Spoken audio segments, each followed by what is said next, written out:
மாநிலத்தில் இருக்கக்கூடிய 30 தொகுதிகளிலே இப்பொழுது காமராஜர் நகர் தொகுதியிலே இடைத்தேர்தல் அனைவரும் அறிந்ததே. இந்த இடைத்தேர்தல் வருவதற்கான காரணம் எல்லோருக்கும் தெரியும். அதாவது இந்த இடைத்தேர்தல் மக்கள் மீது திணிக்கப்பட்டுள்ளது. காங்கிரஸ் அரசாங்கத்தினுடைய அலங்கோலத்தாலே நடக்கின்ற ஒரு காட்சி இது. இந்த இடைத்தேர்தல் நடக்கின்ற இந்த நேரத்தில் பாட்டாளி மக்கள் கட்சி அங்கம் பெறுகின்ற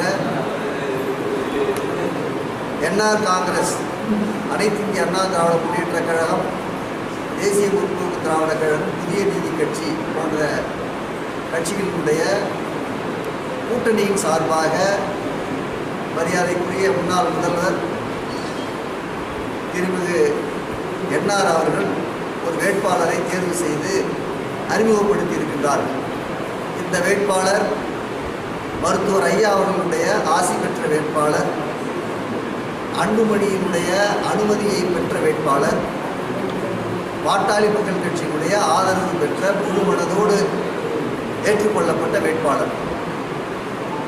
என்ஆர் காங்கிரஸ் கட்சியிலிருந்து இந்த தொகுதியிலே வேட்பாளராக தேர்வு செய்யப்பட்டிருப்பவர் நல்லவர், எல்லோருக்கும் தெரிந்தவர். இவர் வெற்றி பெறுவதற்கு பாட்டாளி மக்கள் கட்சி இந்த தொகுதியிலே தன்னுடைய முழு பலத்தையும் காட்ட இருக்கிறது. காமராஜர் நகர் தொகுதி ஒரு வித்தியாசமான தொகுதி.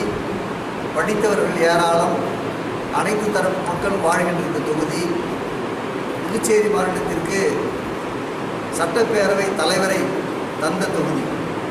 ஆனால் அந்த சட்டப்பேரவை தலைவர் இடையிலே ராஜினாமா செய்துவிட்டு நாடாளுமன்ற தேர்தலில் நின்ற காரணத்தினாலே தான் இந்த இடைத்தேர்தல். இந்த இடைத்தேர்தலிலே எதிர்கட்சியினுடைய வேட்பாளர், காங்கிரஸ் கட்சியினுடைய வேட்பாளர் ஒரு வியாபாரி. இவருக்கு சென்ற முறை 2016 மக்கள் ஒரு வாய்ப்பை கொடுத்தார்கள். நெல்லித்தோப்பு தொகுதியில் ஒரு வாய்ப்பை கொடுத்தார்கள். அதை ஒரு கணிசமான தொகைக்கு நாராயணசாமியிடம் விற்றுவிட்டு இவ்வளவு காலம் போட்டினார். இப்பொழுது அதற்கு நன்றி கடனாக நாராயணசாமி அவர்கள் ஜான்குமாருக்கு கொடுத்திருக்கிறார். அவரே இந்த தொகுதியில் நிற்க மாட்டேன்னு ஒரு 2 நாளைக்கு முந்தி வாட்ஸ்அப்பில் செய்தி போட்டார்.